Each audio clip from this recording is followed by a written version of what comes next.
What's up, everybody, and welcome to Duckin Around with Duxbury Made. A podcast where we hang out with other makers, creators, and entrepreneurs. I'm Konnor creator of Duxbury Made. I'm his co-host and best friend, Chris Sachs.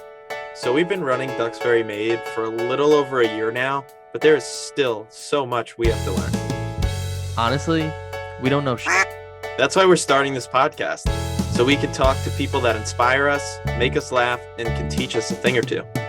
We are so excited for our first ever guest, Dave Darr from Walrus Oil. Today we're going to talk to Dave, and he'll tell us a little bit about how he got started and built Walrus Oil to what it is today, and why Dave just does not like bougie plaid. Let's start ducking around. I'll just get us going. Dave, thanks for coming on, man. Yeah, no problem, dude. Why don't you just start us off by telling us a little bit about yourself and what you do? Sweet. Well, I'm Dave, and I started Walrus Oil. We make wood finishes and skincare products, leather care goods. I started about, I guess, getting close to 4 years ago. And that is all I do. We're so busy. There's not like a whole life other than that. But Yeah. I mean, I've been following you guys for quite some time, and it's been crazy to see how much you guys have grown. yeah. Like, how did this even start? Like, what made you start this company? Yeah. So there's like a short story and a long story, and I'm notorious for like ranting. Go for it. So I was gonna go to grad school and to go get a master's and PhD and all that. And I was going to study religion, in indigenous religions or Indian religions, Native American religions, and I needed money for tuition, so I was just doing a lot of random stuff to come up with like extra money for tuition, and then started Walrus Oil, and it just grew like so fast. I ended up basically just dropping out of school 2 weeks before classes started because it was getting pretty substantial. Mm-hmm. So yeah, so that's basically like why I started it. I mean, I was also woodworking and, passionate about that. And I've always been like, tinkering around with finishes anyways. So it was just sort of like good timing and life just kind of worked out. Yeah, for sure. I mean, when you like, let's say you first started, right? What was the moment where you were like, okay, I think I should probably not go to grad school and probably do this full time? Was there like a moment that you were like, well, this is working? We started getting contacted by retailers like really quick. I mean, It was like, it was pretty. I mean, I would say possibly within like a month of us starting, we were already getting contacts from retailers wanting to carry it, and then that was a learning curve on its own. We were. I mean, it wasn't like a lot of orders, but 10 orders a day in some cases, and at the time when you're starting out, I was wondering if it's fake and right. I like just bought actually I wasn't even selling it on like walrusoil.com. It was just some random website I had, right? Oh wow. And so I went to school for marketing and like know enough about how like when you start seeing projections like that quickly that statistically it's just going to keep going. And I was like, okay, well this looks like it's going to work out. It certainly did. Yeah. What was kind of the inspiration for making the product? Was it just like a happy accident? Was it something that like you didn't really see anything that you liked currently out there? Yeah, that's actually a really good question. So one of the frustrating things, and I'm not knocking big box retailers because we might be in one day, so I don't want to start people on Lowe's, but like one of the issues is no one lists ingredients. Okay, so like just because it says that it's safe for cutting boards, if I can't see what's in it, it's just like when I give food to my kids, if I can't see what's in like that box of cereal, like I'm not going to give it to them. So like, why would I do the same thing with cutting boards or countertops or whatever? So that was a big one, was like, okay, well, like why not just like make a product that was a little bit more transparent. Oddly enough, I was sort of hypocritical. Like the first 100 cans, I knew what was in it, but I didn't put, for some reason, I just didn't put it on the label. I just wasn't thinking. And so I'm like, well, I know, I'll just use it for me. And then, very quickly I was like, okay, well, I should probably list, obviously, because what's on it, or what's in it. But yeah, I mean, it's just like, it was more like about the integrity of like, okay, well, what if there was a whole line of wood finishes and even the stuff you put on furniture and everything that everything. Yep. And it's kind of like RX Bar, and like they pretty much list the recipe on You're right. Yeah. Right. Their packaging, and it's genius because it's like, okay, like when you're hiking, you kind of need some almonds and you kind of need some like chocolate to pep you up, and so it's like it's a great idea. Yeah. So. Yeah. No. I you just talked about the ingredients. I laugh because I got to imagine you get, is this real walrus oil in this? Like, I'm sure you got to get that all the time to the point where now I've seen you start putting on the stickers and all that. Yeah, we still get it. When we were starting out, we were investigated by the Environmental Protection Agency because they thought we were selling real walrus oil. Oh my God. People in when we first launched, we started getting huge interest from people in Asian countries because apparently walrus oil is banned worldwide, but that culture likes to have like really strange like ocean creature foods, I guess. And so it's like we started getting orders from Japan. I'm like, why are we getting so many orders from like Japan and China? And then they obviously sadly realized it was just not real walrus. Right. They just get a bottle and it's just like, wait a minute. They see the ingredients. Like we actually started putting like the whole like not for consumption skin on the bottle because we were afraid people in Asia were buying it thinking that you could consume. Oh gosh. One of the reasons I did that. But that's nuts.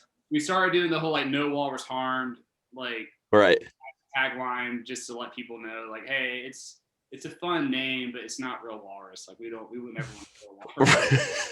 Right. We don't just have a walrus farm here that we're harvesting oils. Then what made you go with a walrus? Why a walrus? Man, like it's okay. So I had a walrus logo already made for another brand that I was. Oh, okay. Using. So the elements were kind of already there, but like when I was thinking of a name, the first thing that popped in my head was whale oil for just whatever reason. And then I was thinking like, well, walrus oil would be cooler because walruses are just like this obscure. It's like a weird creature that is definitely badass and cool looking, but like it's like underappreciated. Right. In brands, everyone uses like a fox or like a beaver. Yep. Or a typical animal like that, or like a wolf, but no one uses a walrus. That's very true. I'm gonna do that, and then I was like, well, I already have like these like walrus illustrations that I paid someone to do for me, so I'll just kind of like just roll with it. Yeah, that's kind of we have our duck, and to be honest, when we started, I looked at what you guys did, and I love the fact like you have a mascot. You know what I mean? Like it looks cool on something. And I kept trying to think, and I live on Duxbury Road. And I was like, okay, Duxbury Made, and I'll roll with a duck. And that's kind of, how I got the duck is kind of a little inspired by you guys. Yeah, that's awesome. Yeah, for sure. Yeah, and then like I mean, honestly, like in marketing school, like I went to university in Nashville, like you learn things like when you have like certain colors and certain animals, like kind of brings out different types of emotions in people. Mm-hmm. So, obviously, it's like if you have like the colors of blues and greens, it makes people feel happy. But if you have like reds and yellows, it can make people feel alarmed. So it's like a duck is like perfect. It's like everyone likes ducks. It's just like it's a duck, man. It's just chill. Can't go wrong with that. But I mean, if you had like a worm. I mean, how many worms do you know that has like a slimy worm? That's their brand, it's like, it's just, I don't know. It makes people feel weird. That's a good point. So don't get too obscure with your animals. Yeah, I know. Don't get too crazy. Yeah. So you kind of mentioned how people were just stumbling on the product at first. When you started noticing like that trend of, okay, this is starting to pick up steam, like I guess from a marketing standpoint, what was the next steps for you? How did you kind of start to kind of ride that wave? Sure. There's I'm kind of blessed in the sense that like I learned how to do like graphic design and web development when I was in college, because that's kind of how I paid my way through school. So like those are the first things, like, okay, well, how do you design marketing materials and sales sheets and websites and like, and there's like a million things, Google ads, and like, so luckily I already had experience doing all that. So, and I still do it all. Like that's my main job here, is like I still handle most of the marketing. But once you start getting into like, very quickly, business registration, paying the IRS, sales tax, hiring employees, payroll tax, like all that stuff, it gets pretty insane, because like all that plays a role in the marketing too. Because like if you market the product and sell it and then forget, oh yeah, you got to pay the government, you can get put out pretty quick. Right. And that's the let's be honest, I'm like I do a quarter of the things you just mentioned. And even that quarter of things, I'm similar to you, went to school for graphic design, learned how to develop websites, all that kind of stuff. So I have that side down. The other side was the hard part for me to figure out. And it kind of like held me back for a little while, because I was like intimidated to try and figure out the sales tax and all that stuff that was just, and then you start to do it and you're like, okay, it's really not that hard, right? No, it's not. I mean, so like I'm gonna plug some brands, but we're not sponsored. But like Shopify is amazing because like they have apps that will handle sales tax. Yeah, and we do like all of our payroll and accounting within QuickBooks. Like it's expensive, but like you can literally cut checks out of QuickBooks, and then they'll like take the money out of your bank account and send the tax dollars to like whatever, like the tax holdings to the IRS, and then because that's like, those are the biggest things that like I literally waited a long time to hire people because I was so afraid, right, of like the taxes and stuff. And now it's like nothing. You just hire someone and plug it in, and it's done and everything. Yeah. So one of the things that I find pretty interesting is you guys have built a community, like you have extremely loyal followers, users like myself. And one of the things that I noticed, like when I first started, you guys were one of the earlier people to follow me. And I had posted something with a picture, a cutting board with the oil next to it or whatever it was. And you guys reposted it. And that's the majority of what your Instagram account is, which I think is incredibly smart, because you're basically promoting other people's work at the same time you're promoting yours. Yeah. No, I mean, it's wonderful because like, for me, it's like, how cool would it be if I like posted a picture of us in the warehouse. We drink a lot of Red Bull. I'm plugging so many brands. Red Bull, like there's a picture of us drinking a Red Bull, and then Red Bull repost it to like 2 million people. Right. I'd be like, holy crap. Yeah. I'd be so stoked. And then I would also be like that much more of a loyal customer. Because I'm like, we just got reposted on Red Bull's thing. So it's like, it is great for us because like we can get like a variety of like very authentic photos without having to like, let's go hire a photographer and fake it, right? And make it look like we're building this thing and take some shots. And because I mean that's cool, and like we do that a little bit, but it's also like it's all staged. And so you don't need to, right? Like you get it from people these are the people using my product. There's nothing better than that.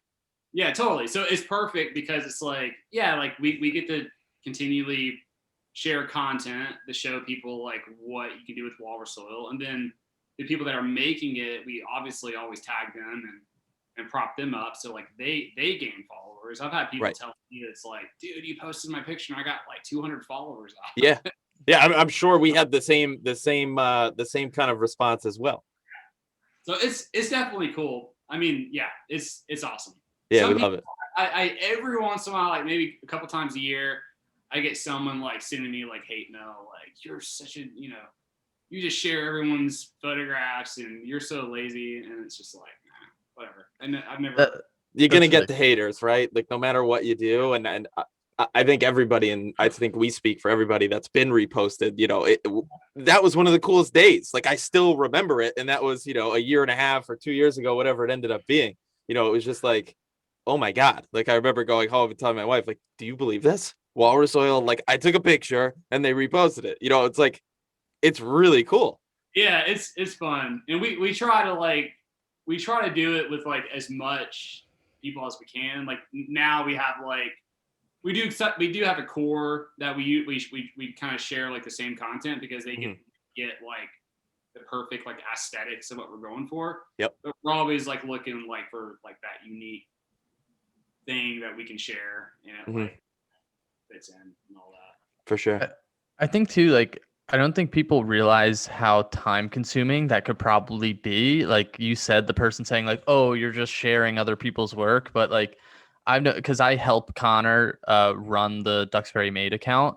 And I've seen like when we tag you, you respond, even if you're not reposting a post, you're responding to posts that you guys are tagged in and stuff like that. That's got to take a ton of your time. Yeah. Yeah. I mean, like by now I should probably have somebody on staff where like that's all they do is manage like literally just Instagram or maybe Facebook. We're not like super heavy on that. But it's like you sort of lose that a little bit like that authenticity because like that's how I got started on Instagram. Like I posted one stupid picture of a can and then people, I didn't even know people were going to share it. Like someone just bought it, took a video and shared it, and then it just kept like replicating like a virus, I guess. And but yeah, it takes a lot of time, and I know probably eventually if we keep growing, I'll probably have to like pull away a little bit. But I try to stay in it as much as I can because I just kind of like that's usually people know that if someone comments on that photo from the Walrus Oil account, it's from the owner, and that's just cool, Yeah. I mean, to be honest, when I messaged, I'm sorry, go ahead. No, you go for it. Go for it. I was gonna say, I'm not trying to say that like I'm a big deal, like oh Dave, like I'm not like I'm like we only have like 8 employees. I'm not a millionaire. It's like, but it's cool to like be connected to a brand at that level.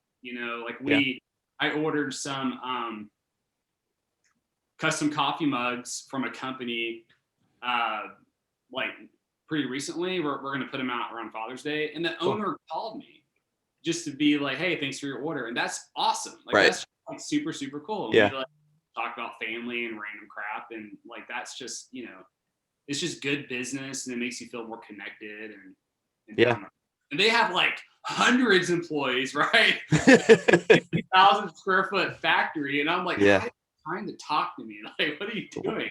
Yeah. Well, I mean, similar that you just said, when I messaged you to even, ask you to come on the podcast, when you responded, I was like, is this Dave or is this somebody that works for Dave? Like, you know what I mean? Like, I was like, I was surprised that it was you. You know what I mean? And like, when you gave me your email address, I was like, oh, okay. So it's got to be him, right? Yeah. Tell us a little bit about, I know you're working with the National Forest Foundation. So, very early on, like we were already donating money for like different types of things. And like, we just never talked about it. And, like I think like the U.S. Forest Service, like they have a program. It's really outdated. You have to like contact them. They send you like this little like mailer, and you write in how much money you want to donate. So we were kind of already doing that and donating to like some friends of mine were down in Nicaragua and just doing like missions work. And we would donate money to like villages to get water because the president of Nicaragua is an asshole, to be honest, and like he'll cut off water supply and be like, hey, well, we might turn it back on. Right. And right. I'm gonna get hacked by Nicaragua now. maybe he's changed and turned a corner, or maybe that was rumors, but supposedly that was what was going on. So like, I paid a bunch of money and sent like water trucks there. Yeah.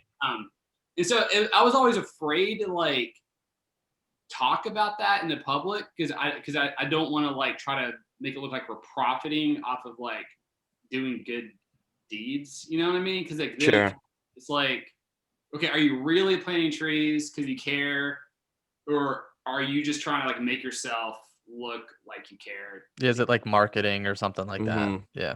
Well, I think it's called greenwashing. Have you heard of Yeah, that? yeah. Yeah.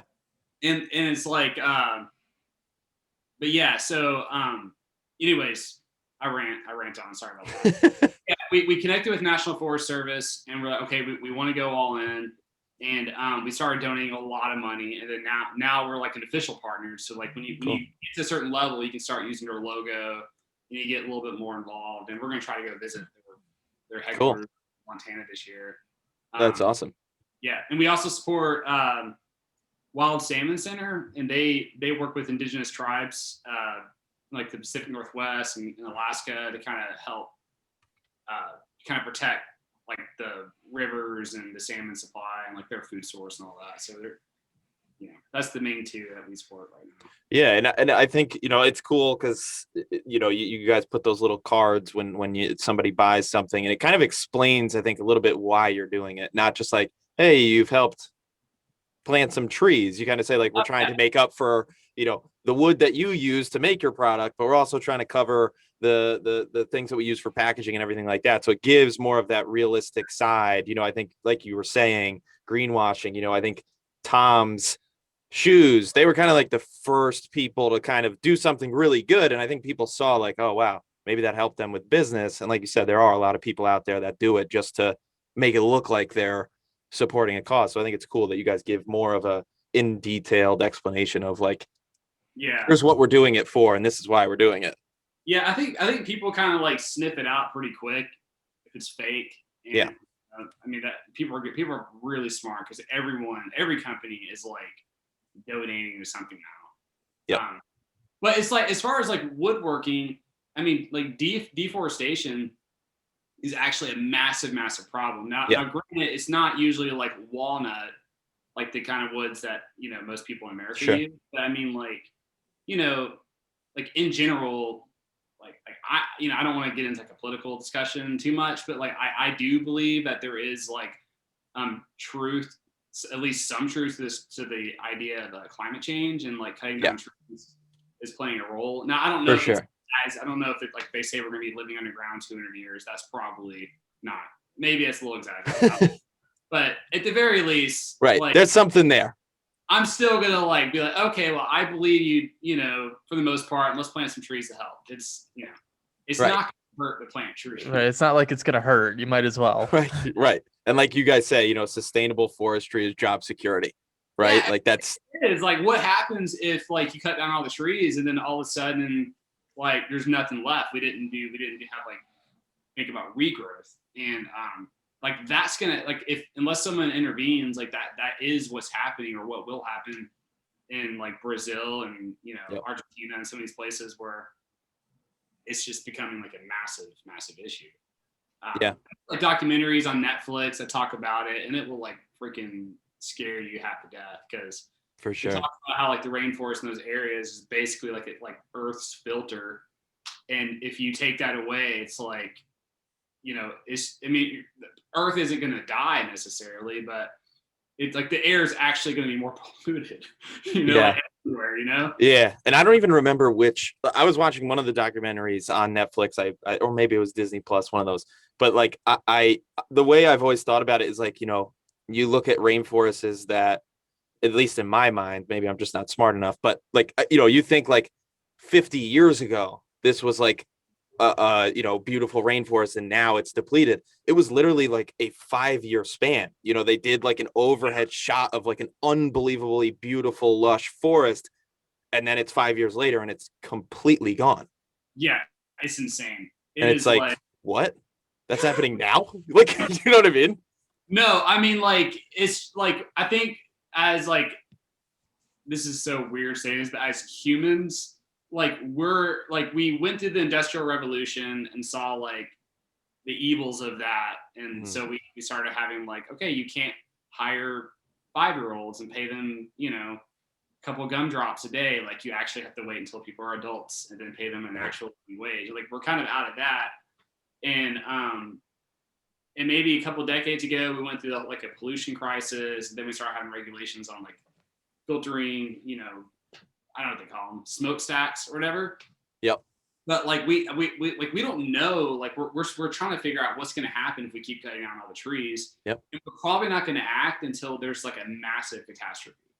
Like that's just the way it is. We don't do anything until like, you know, 1 million people die. Mm-hmm. And then it's like, oh shit, I guess we maybe shouldn't have done that. Let's go plant trees and then give it a few decades and everything will be fine. Right. But it's just like no one's going to do anything until something happens. Maybe we'll actually intervene before all that happens. Right. We'll keep our fingers crossed, but if history has shown us anything, you'd still it playing usually your takes part. something. But I think it's like, you know, I'm not like an environmentalist. Like I'm gonna like you never see me blasting off about like an angry sort of way. But no, like there's like tons of companies, and I've even noticed woodworkers that are doing the whole like tree planting program. Yep. And, like that's gonna help alleviate the problem, and even just having those conversations, it does help because like I mean we all seem to be about the same age. Like this is our earth. Like, we're gonna inherit it. Like we're getting to be at the age where it's like, you know, we're gonna be the politicians and the leaders and the business leaders. Yep. Like decide like what we should how we should manage the earth. And I think we are making a difference. But yeah, I think so too. And you know, I totally commend everything that you guys do and what you're out trying to do. Taking a step back, looking more at the business again. What is like the goal? Like, where do you see this going, you know, 5 years down the line, whatever it is? Like, what is your dream situation for Walrus Oil? So oh man, that's like really heavy loaded. So honestly, like I want to see it keep growing. Excuse me. I do think the product line for the Walrus Oil brand is like pretty much for the most part complete. Unless we want to get into like paint or something like that. But I kind of feel like, you know, we're just at this point, we're just going to keep managing, like growing those products. But we have all this equipment and all these ingredients. So like we do have ideas of spin-off brands where, you know, it could be like, well, we're just going to use the same stuff and make this type of product under this brand and using the same employees in our factory and all that. So we already are working on one that's going to launch in like a couple of weeks, and we have it just like totally sealed. Yeah. Everyone's going to be like, Dave, what the hell were you thinking? I'm serious. Like it's like the lip balm. Like whenever it was like cutting board oil, like furniture finish, lip balm. Like it's like one of our highest selling products, right? Yeah. Right. Listen, if I could give you one suggestion, I mean, for a guy with a beard here, I would love to see I know. A beard, man. So we did make Walrus Oil a beard oil once. It was hugely successful, but I started to feel like that, well, what's next? Are we going to make like hair trimmers for your balls? Like, we're like, how do you go with that? It's like, cause it's like you go from like beard oil and shampoo. It's like you're just gonna be like Manscaped real quick. Yeah. Gotta draw the line. So basically we were like, okay, well let's maybe like stay away from like hair care or whatever, and like we'll let that be a limited edition thing, and we might do something with that as a spin-off brand. But there's so many people making beard oil that I just I'm just like, but yeah, you guys just wait. Like whenever we do our launch in a couple of weeks, oh god, I don't know if we're gonna announce it on Walrus Oil because it's a totally different logo and branding and all that. But I'm like super intrigued now.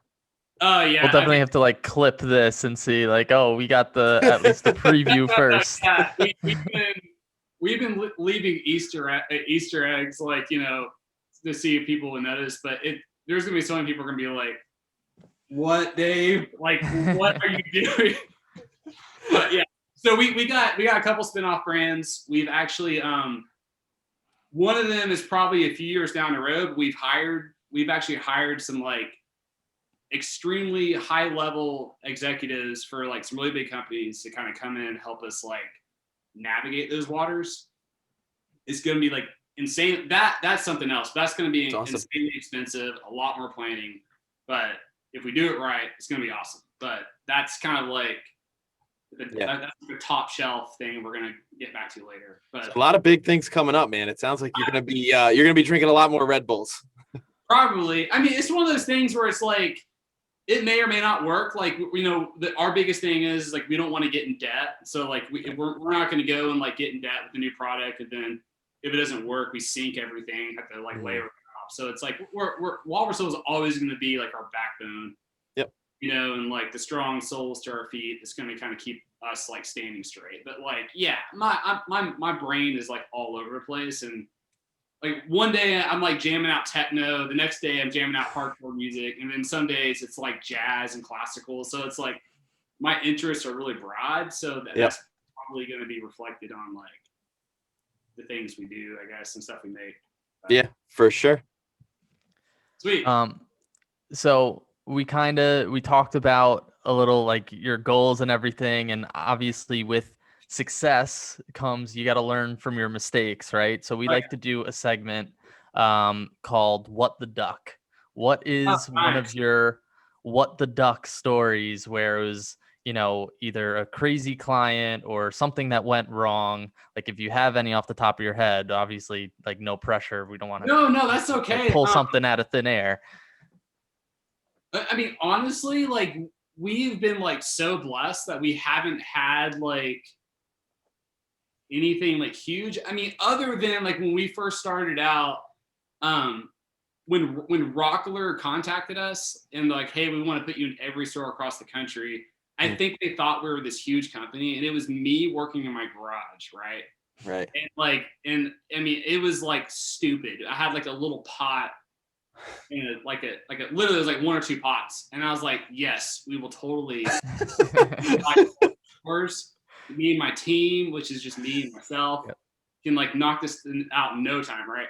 And it was like I didn't lie to them, but I think for sure they had no idea that I was just one dude working in my garage.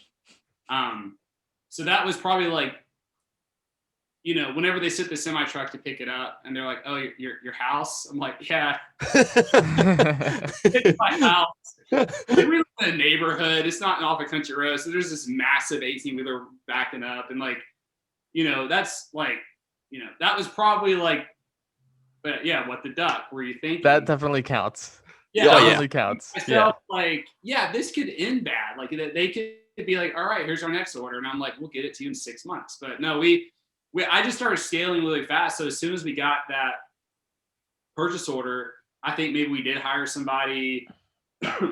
Obviously started buying more equipment, and then we eventually moved out, and I was still working a day job. So like I quit my day job at some point, and like, but yeah, that's the what the duck, like what the duck are you thinking? Yeah. I mean, it's funny. I've had a similar situation where I ordered something and they're like, "Oh, do you have a forklift at your site?" And I was like, "Definitely don't have one of those." It's like, "You're going right into my garage, man. Like, this is my house."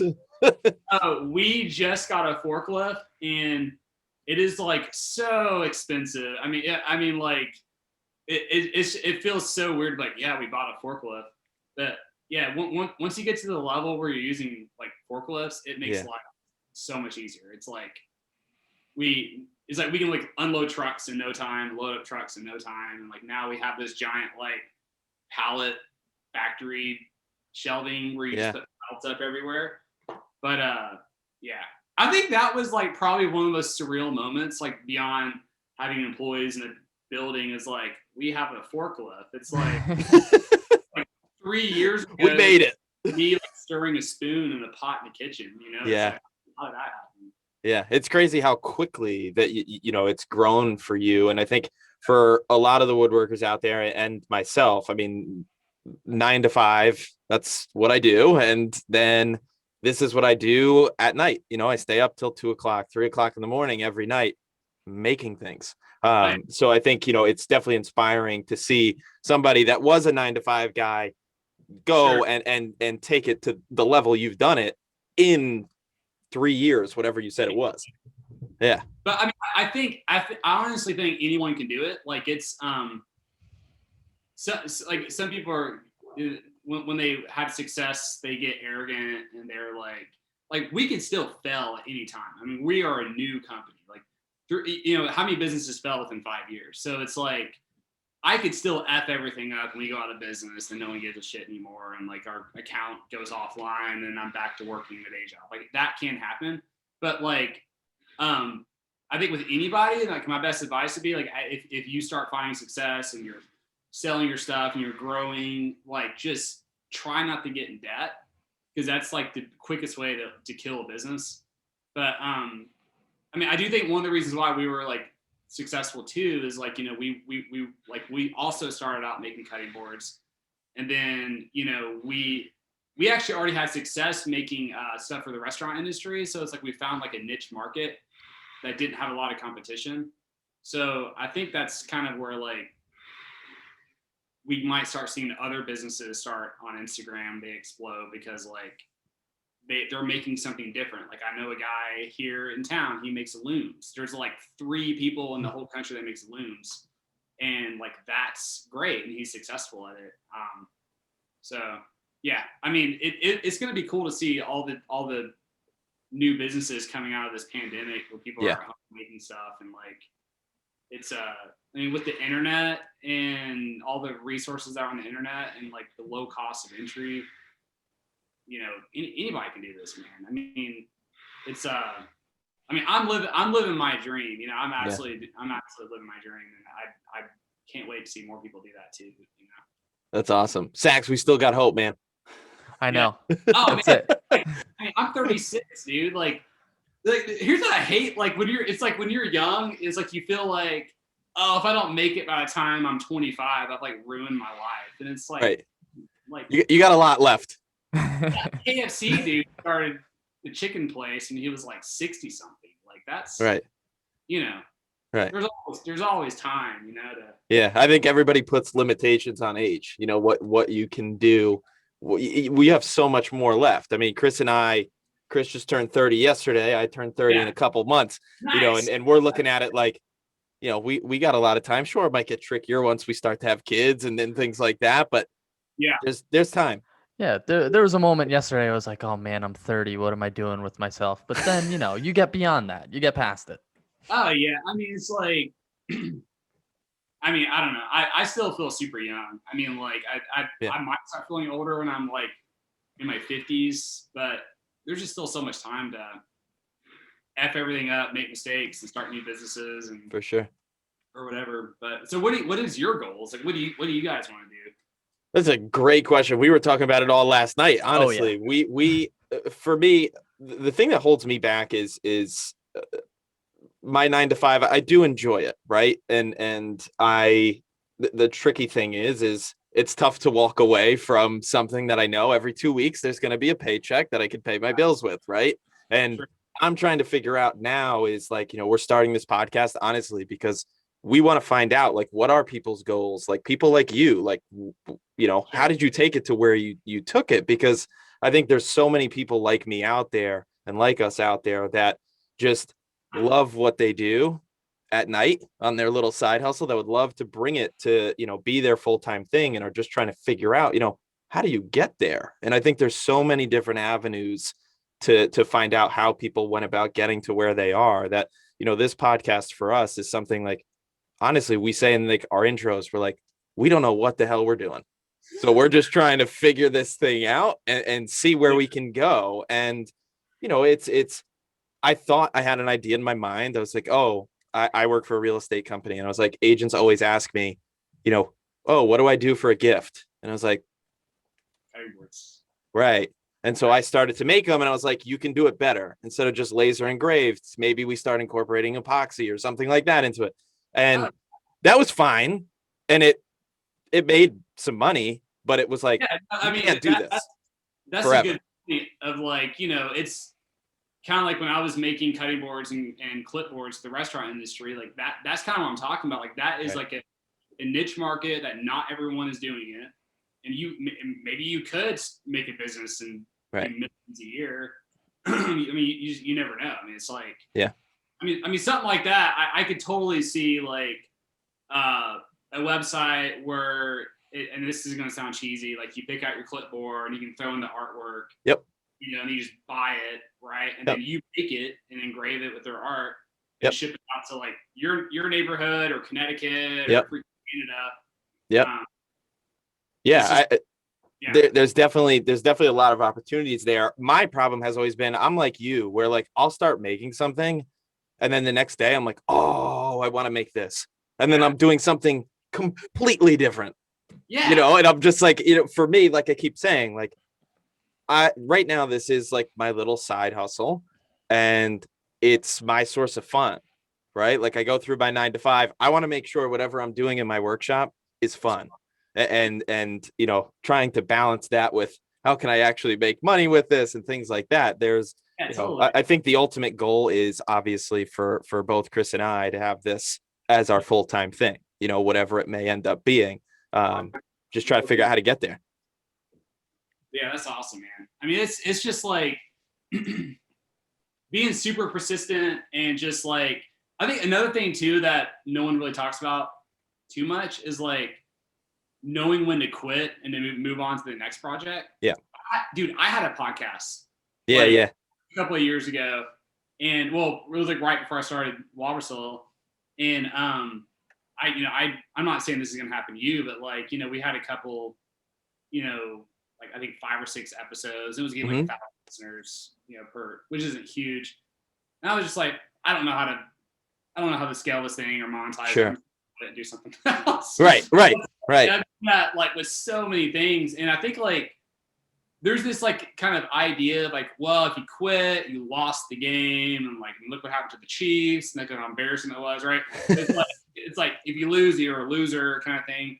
And it's like no, it's like for me, it's like, look, I mean, I've had like dozens of businesses that some just failed miserably, and I was an idiot, and I just failed, and I lost, right? And then others was like, I don't know how this is scalable or how we're going to monetize it, and I just close the doors and I just keep moving on. And I think like just not being afraid to do that, or like if you're just like, I don't want to make cutting boards anymore, I want to make freaking wooden bow ties and see what happens with that. Right. You never know, like what, or like I don't even. Or so, if someone's like, I don't want to woodwork anymore, I want to make horse saddles. Right, right. Just keep going. Like, just don't be afraid to like stop. But it's also okay if it's like, you know what? I don't care what happens. I want to make my wooden rocking chairs for the rest of my life, even if I die living under a bridge. That's what I want to do. Yep. That is freaking awesome. I'm not like, everyone's goal in life, like, shouldn't be to get rich. Like, that's not my goal. Like, I have a pay cap in myself to where it's like, it doesn't matter what we do, I can never pay myself, and it's built into the business over a certain amount. Yep.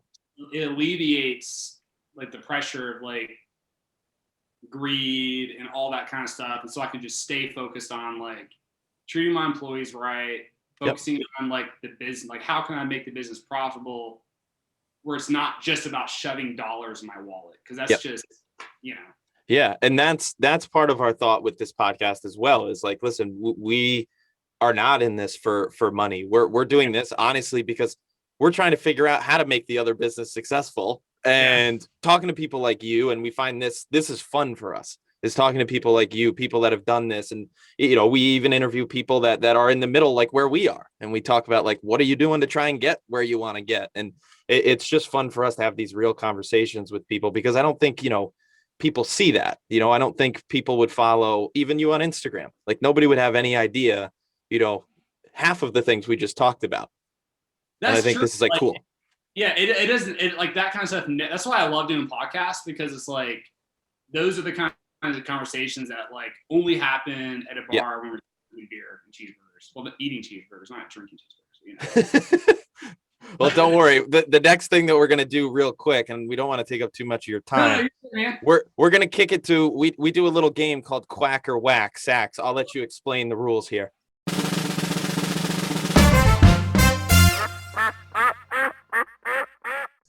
Okay, this is both you and Konnor are going to participate in this. I'm just going to shout out kind of a random thing, person, event, whatever it is, and then you decide if it's quack, which is a good thing, or if it's whack, which is self-explanatory. I'm ready. All right?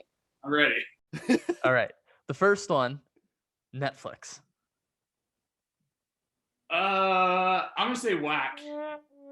Wow. Okay. I will say it's tough. I feel like what I used to do was I'd watch like a lot in the shop and I'd watch like The Office or something like that. Now it's gone. So I'm like, what do I do now?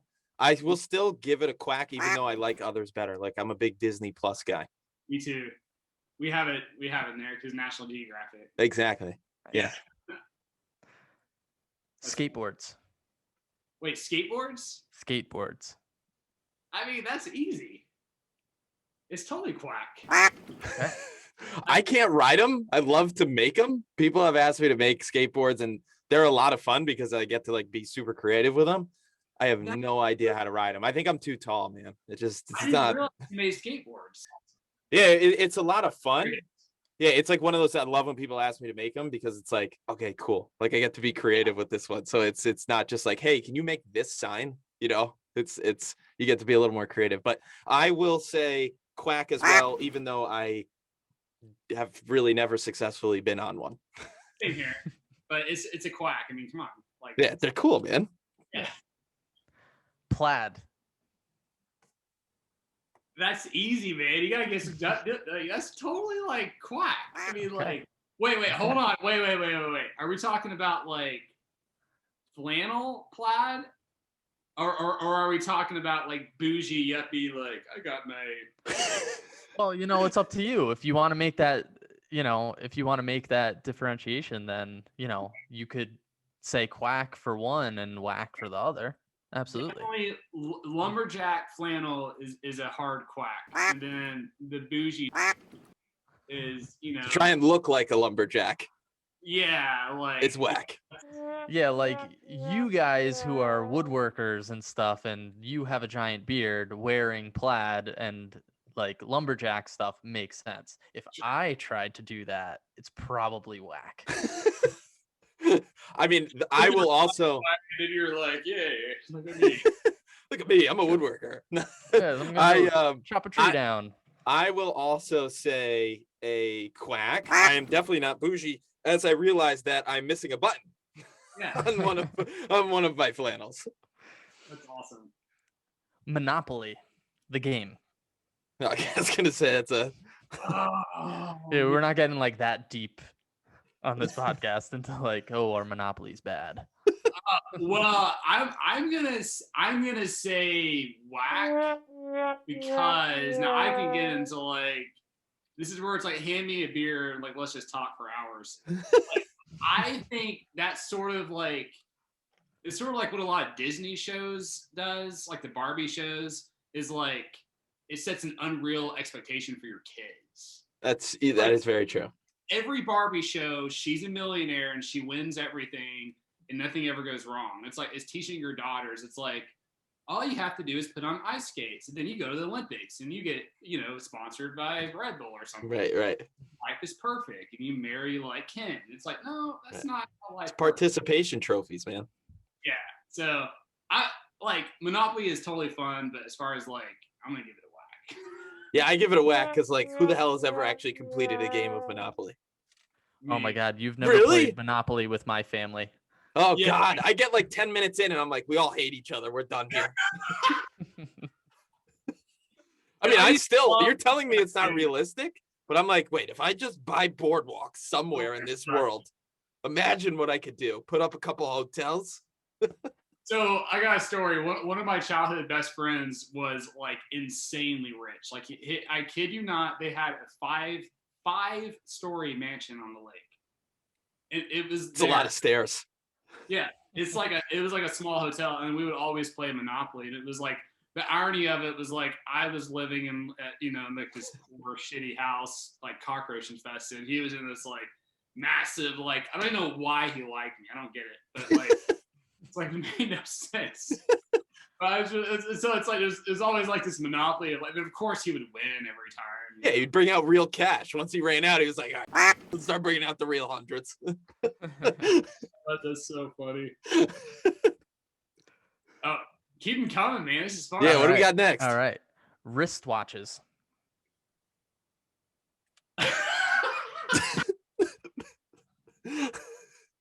We're getting real obscure today, Sax. Oh, I yeah. like it.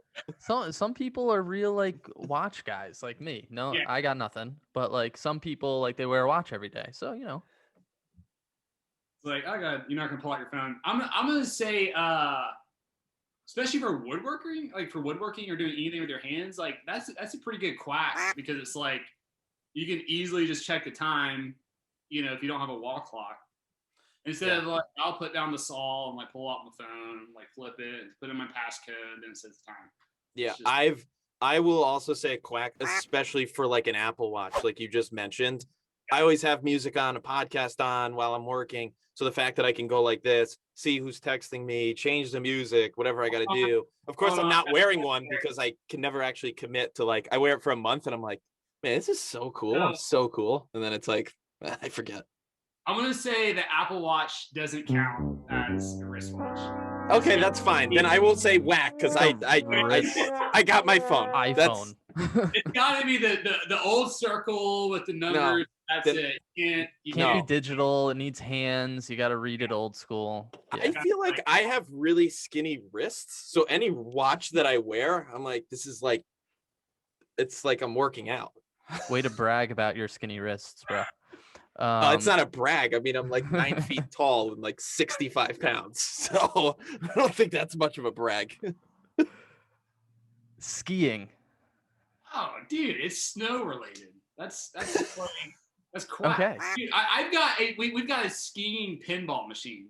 Oh wow. Oh, that's sweet. Wow. Yeah, I give it a quack as well. Where do you lie? Are you a skier or a snowboarder? I don't do anything. Like I destroyed my leg a long time ago, so I can't do nothing. But like it's both like good. It's a good quack. Dude, I that's hysterical. I am the same way. I have like the hip of a 70-year-old. Yeah. If you can believe it, I injured it playing golf of all sports. And I haven't been snowboarding in like a really long time because of it. But I still say quack. All right, let's see. I think we're going to get on a quack streak here. Bob Ross. Bob Ross. Like the painter guy? Oh, yeah. Now, Bob Ross, my neighbor, lives down the street. Bob Ross. Okay, so is he still alive? No. All right. Oh, okay. I didn't know either. Okay. Is he one of those people that like everyone thought was perfect and like he had this great life, and then you found out he like would kidnap and murder? I don't think so. Okay. I don't think so. I think he he was like a pretty chill dude. Yeah. I mean, I don't. Any mistakes he made in life were just happy accidents. Like, I don't smoke weed anymore. But if I ever did, I would totally want to smoke weed with Bob Ross and be like, teach me art. Like, tell me. Show me your ways, man. I love, like, he sounds like he's so like, you can be mad and just hate your life and then turn on Bob Ross and you're like, everything's going to be okay. Right. The little clouds, happy accidents. It's all good, man. I'm with you. I give it a quack as well. Yeah. All right. His hair, though. His hair is like. Oh, my God. So legit. Dude, look at me. No hair. Legit. I respect the hell out of the afro. I wish I could do it. If he walks through a, like, grocery store aisle, he might find, like, random, like, packages of food hidden in his hair. Like a bird's nest. Touch. Kale. What was it? Kale? Kale. Okay. That's hard. I'm going to say whack because it tastes horrible. Heck yeah, man. Yeah. You're the first person that we've had on that agrees with me. Okay, well, you're not going to agree with this statement, but I like don't eat vegetables. So kale is just a hard no for me. It's a hard whack. It just tastes like okay, so you eat it and like you get vitamins or whatever, but it's like it tastes horrible. It's like you might be able to find vitamins from like eating dirt, but are you gonna eat dirt? I don't know. I'm with you, man. I always throw some sort of vegetable related item in here. Oh my God. Just to make me seem like I'm ridiculous that I don't eat vegetables. I feel like onions or red onions would be more contentious though. That's like you either love onions or you absolutely hate it. What's weird is like onions. Let's see, like onions, peppers. That's about as far as I go. Really? Yeah. Oh yeah. Yeah, onions is about the only vegetable I can't eat. Really? Oh, I love them. Oh, Love them. A good raw onion on like a nice cheeseburger or something. Oof. Okay, right? Sign me up. That's horrible. All right, a couple more. Tennis. It's hard. All right, I'm gonna let him go first. I am.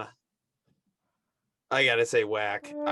Tennis is not for me. I was the classic guy that like would like, you know, I would think that it was easy, and then I would get there and I'd just be sailing the balls like way over the fence. It would turn into home run derby. So it's not for me. Wait, I'm gonna say whack. Definitely. Like I went to the school when I was a kid where they had tennis courts and we played tennis, and you know how you're supposed to be like in your little like spot. Yeah. For some reason it was like you have to have multiple people do the tennis. I don't know what the hell we were playing, but it was like 10 people on each side. I don't know if it was like Doubles, perhaps. all I know what happened was there was like 10 people on each side. Okay, I don't think you were playing tennis. Maybe it was volleyball. I don't remember.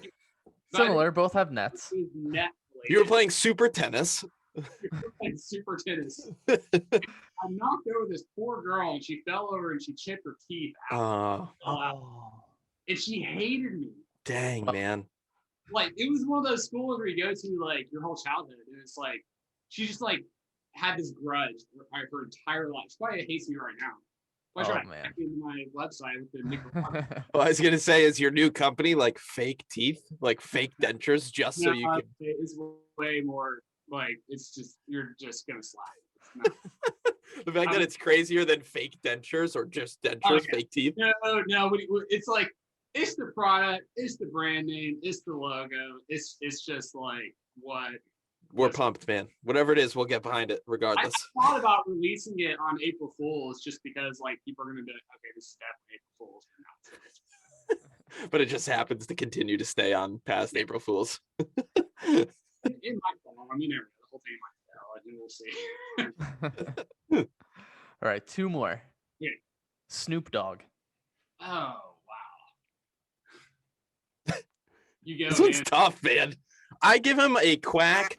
I am not the biggest fan of his music. I actually do really like rap music, especially like that time.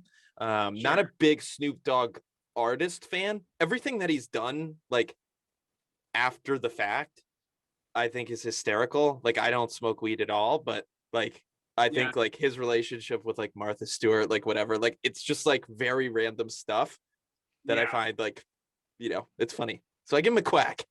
Okay. I'm gonna say like I'm gonna also probably say quack. I'm gonna say quack. Okay. But maybe like I wouldn't necessarily let my kids like, you know. You don't want Snoop Dogg as your kid's role model?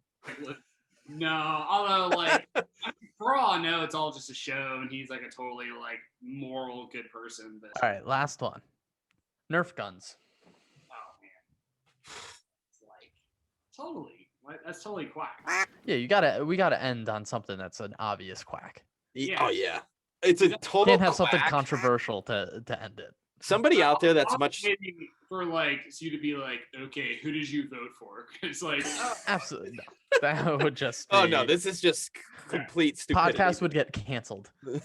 No, we are Chris and I mean at some point we've been best friends for a long time, and the ideas that we've had are just absolutely outrageous, and we're like, let's just show people how ridiculous we can be with this little segment here. Nerf gun, absolute quack.